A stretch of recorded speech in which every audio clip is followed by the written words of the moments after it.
Morning. Our country needs comprehensive immigration reform with an earned path to citizenship, and there are many reasons why Congressman Paulsen should support it. It would bring 11 million hardworking immigrants and their children out of the shadows so they no longer fear deportation, and it would allow them to escape the underground economy. It would reform our employment-based visa programs so that they work for employers and protect U.S. workers as well as foreign workers. It would reunite families and establish policies providing rational and humane control of our borders. But often missing from the debate about comprehensive immigration reform is the remarkable and positive impact it will have on our economy, both nationally and right here in Minnesota. Providing a path to citizenship for undocumented immigrants living in the United States will boost our economy by creating jobs, increasing the earnings spent in our communities, and increasing the tax revenues for state and local governments. Immigration reform is not just the right thing to do for our country, it is the smart thing to do for our economy. Today we are releasing a report with estimates from the Center for American Progress in Washington, D.C. that quantify the economic benefits to our state, to the state of Minnesota, if the Senate passed comprehensive immigration reform bill were to be enacted. I'll mention just a few of these findings. Minnesota would experience a $4.8 billion cumulative increase in economic output over 10 years. The cumulative earnings of all Minnesota residents would increase by $2.7 billion. Immigrants in Minnesota alone would earn $2.3 billion more over the next decade. And this would mean an additional $219 million paid in state and local taxes. Ladies and gentlemen, I don't have to tell you how important this additional revenue is for funding our schools, our health care, our infrastructure, our law enforcement, and all the other services that our state and local governments provide. And immigration reform would add 691 jobs annually in Minnesota. Because immigrants make up a significantly younger sector of our workforce, significantly younger, putting immigrants into an earned path to citizenship would also greatly strengthen the finances of Social Security and Medicare. Let me just share with you a few facts about that. The impact of legalized immigrants over 36 years would be a $1.2 trillion increase in contributions to the Social Security system. And it would mean $580.9 billion increase in Social Security benefits received. And ladies and gentlemen, that would mean a $606.4 billion increase in net contributions to the Social Security system. This net contribution alone would support 2.4 million Americans, 2.4 million Americans retiring over the next 36 years. And a recent study from the Harvard Medical School found that immigrants added a net $115.2 billion to the Medicare system from 2002 to 2009. By contrast, U.S.-born citizens cost the system $30.9 billion in the same period. The immigrant population is younger and therefore will be healthier and have that effect on Medicare. We would not wait any longer. We should not wait any longer to harness the economic power of 11 million undocumented immigrants by legalizing their status and giving them an earned path to citizenship. The Senate has acted, and now the House of Representatives must act. We call on Representative Paulsen, who offices here in Minnesota, to support comprehensive immigration reform with a path to citizenship.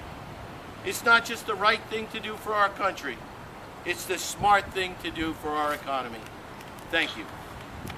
And now I'd like to call on Assad Al-Yawed, who's the Executive Director of the New American Academy, for a few comments. Assad. Thank you. Good morning, ladies and gentlemen. I would like to add just very brief comments about the importance of immigration and immigration reform to our country, to our economy, and to the future of this country. If you look at the history of immigrants and immigration into the United United States, it has been complicated. It was very good, and sometimes there is some people who have some issue. If you look at the contribution in terms of economy, in terms of education, and in terms of the new energy and the new blood that the immigrants brought into this country, it's beneficial in any way you look.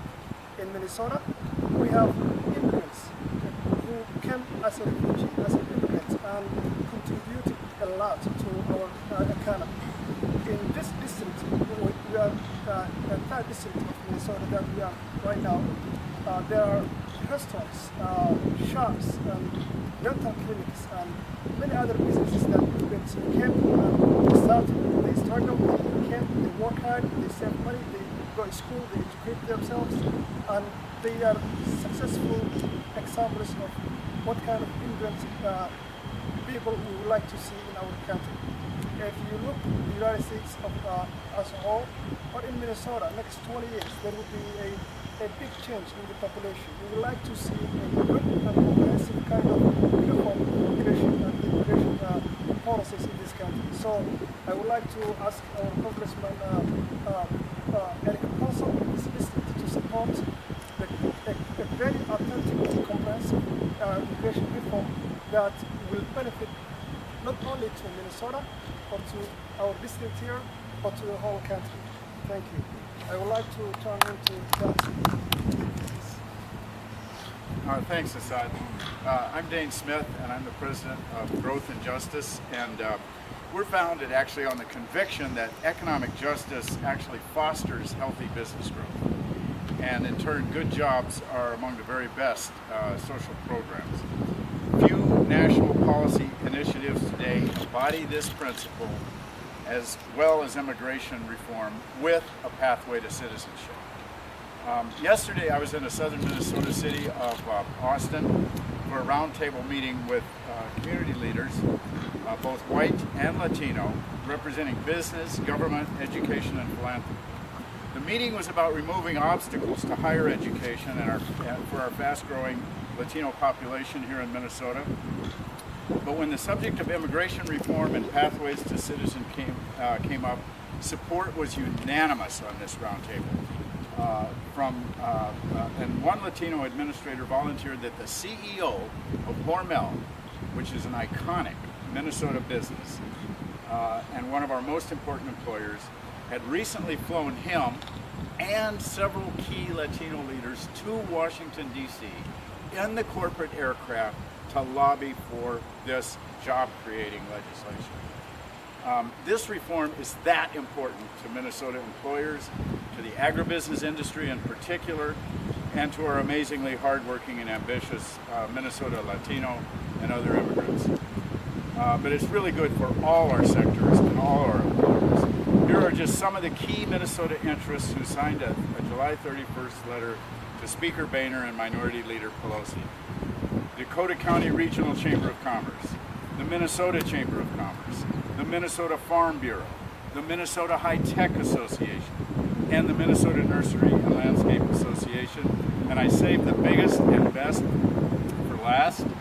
One of the signatories is Cargill, another iconic Minnesota employer located just a few miles west of here in this congressional district, one of the largest privately held companies in the world, an important third district employer, and one of the most important agribusiness interests in the globe. Here's an excerpt from the letter they sent. Quote, thought leaders from across the ideological spectrum agree that enacting immigration reform now will accelerate U.S. economic growth at a critical time when it has struggled to recover, and will help to enable sustained growth for decades to come. Done right, reform will also serve to protect and complement our U.S. workforce, generating greater productivity and economic activity that will lead to new innovations, products, businesses, and jobs in community across the U.S. Bottom line, this is good for the bottom line. Immigration reform will be good for business, pure and simple. And that's why the U.S. Chamber of Commerce and so many Minnesota business owners and managers have supported the Senate version. Pathways to citizenship create economic stability and security for our hardworking immigrant families, And these pathways remove barriers to education and training for thousands of young people who are every bit as productive and creative, have every bit as potential as my own children, and we really need to tap into this creative productivity. Reform will also prevent unscrupulous employers from victimizing workers and taxpayers. So all the evidence points to real business growth across Minnesota, especially our rural regions, but in suburban regions as well, from this long overdue effort to provide social and economic justice. And so we earnestly ask Congressman Paulsen to vote for this pro-growth, pro-business, pro-justice legislation. Thank you.